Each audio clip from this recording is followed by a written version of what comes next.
بیرون ملک سے کسی کے بزرگ نے، والد نے یا کسی کے بیٹے نے آنا ہو تو وہ 2 ماہ قبل ہی آنکھیں فرش راہ کیے ہوتے ہیں اور گن گن کے دن گزار رہے ہوتے ہیں، اور جو ہی لمحے قریب آتے ہیں تو پھر گھڑیاں اور ساعتیں بھی گنی جاتی ہیں۔ بار بار گھڑی دیکھتے ہیں، ابھی تک پہنچے نہیں، جبکہ یہ طے ہے کہ 5:02 پہ فلائٹ اترے گی۔ تو مطلب اس کا یہ ہے کہ جب سینے میں کسی کا انتظار رکھا ہوا ہو تو ان کے لیے پھر سارے کام مؤخر کر کے ان کے استقبال کیے جاتے ہیں۔ یہ مہینہ اللہ کی رحمتوں کا موسم بہار ہے، چھم چھم رحمتیں برستی ہیں، انوار اترتے ہیں، گناہ گاروں کو آتش دوزخ سے نجات بخش دی جاتی ہے۔ تو اس کا استقبال کرنا، اس کے لیے انتظار کرنا، گن گن کے دن گزارنا، لمحے اور ساعتیں بسر کرتے ہوئے بار بار ماہ سیام کا ذکر کرنا، یہ اس مہینے کے ساتھ محبت کی دلیل ہے، اور اس مہینے کے ساتھ محبت اللہ سے محبت کی دلیل ہے۔ اس لیے اس مہینے کا استقبال کرنا، اس کے لیے تیاری کرنا، اپنے گھر کو صاف کرنا، اس کے لیے اپنی اولاد کے دل میں شوق پیدا کرنا اور ماحول پہلے پیدا کرنے کی کوشش کرنا، تاکہ جو ہی یہ ماہ جلوہ گر ہو تو روزہ رکھنے کا مزاج پیدا ہو چکا ہو، تلاوت کلام مجید کا مزاج پیدا ہو چکا ہو، دیگر نوافل اور اچھے اعمال بجا لانے کی عادت پڑ چکی ہو۔ تو شعبان میں ہی اس کی تیاری ہوتی ہے تاکہ رمضان المبارک آتے ہی ہم پوری طرح سے مستعد اور فعال ہو کر کے اس مہینے کی برکتوں کو سمیٹ لیں۔ اللہ کے محبوب علیہ السلام نے ارشاد فرمایا کہ جب ماہ سیام آتا ہے فتحت ابواب الجنہ، تو جنت کے 8 دروازے کھول دیے جاتے ہیں، اور جنت کے 8 دروازوں میں سے ایک دروازے کا نام باب الریان رکھا گیا ہے، جو صرف روزہ داروں کے اعزاز و تکریم کے لیے ہے۔ روزہ دار اس دروازے سے گزر کے جنت جانے۔ حضرت سیدنا سلمان فارسی رضی اللہ تعالی عنہ فرماتے ہیں کہ تو رمضان المبارک سے قبل حضور نے یہ خطبہ ارشاد کیا، یا ایھا الناس، اے لوگو، قد اظلکم شہر عظیم، اللہ نے تمہارے اوپر ایک بہت پاکیزہ، پر نور، عالی مرتبت مہینہ سایہ فگن کر دیا ہے۔ شہر فیہ لیلۃ خیر من الف شہر، اس مہینے میں ایک ایسی رات ہے جو 1000 مہینے سے بہتر ہے۔ جعل اللہ صیامہ فریدہ و قیام لیلۃ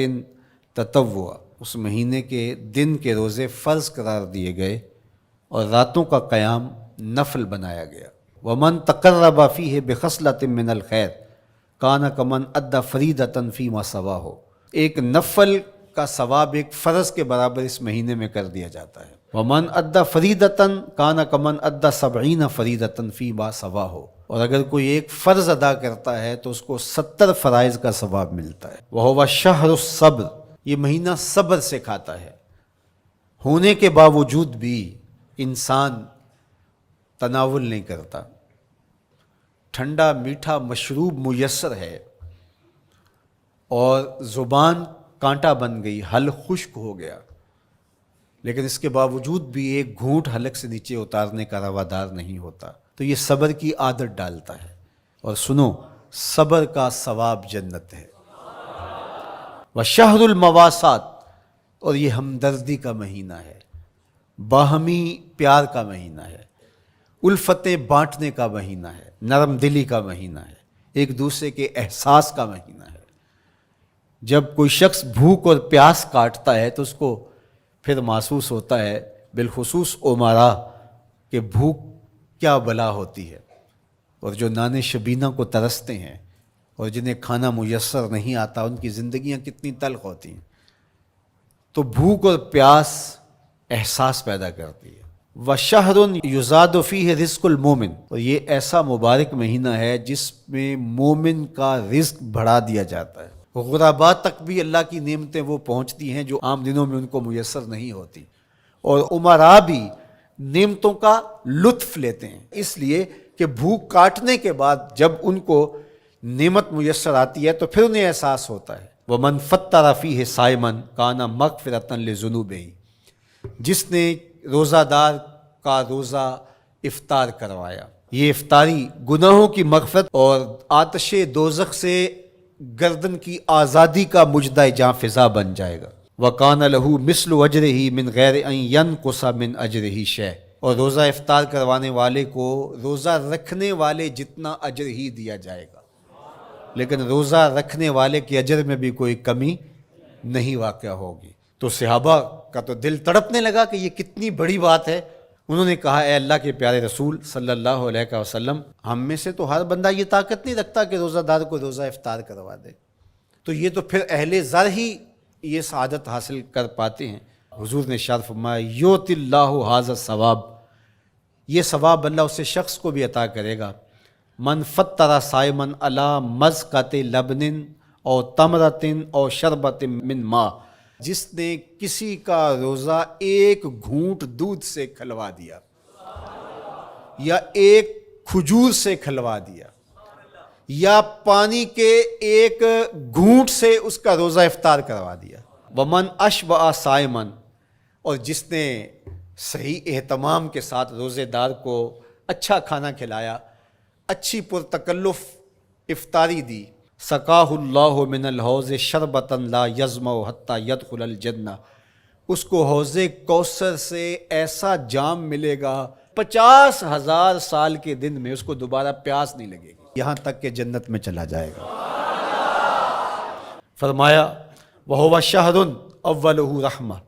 یہ وہ مہینہ ہے جس کے پہلے 10 دن رحمت ہیں، اور اس کا درمیانی عشرہ اوسطہ وہ مغفرت ہے، وآخرہ عتق من النار،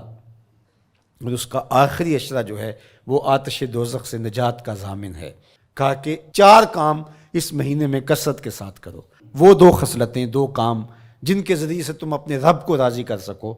فشہادت اللہ الہ الا اللہ، وہ گواہی دینا ہے لا الہ الا اللہ، وتستغفرونہ، اور تم کثرت سے استغفار کرو، اللہ سے بخشش مانگو، اللہ سے جنت طلب کرو اور دوزخ سے پناہ مانگو۔ تو یہ کام جو تمہاری ضرورت ہے تم اس مہینے میں کثرت کے ساتھ کرو۔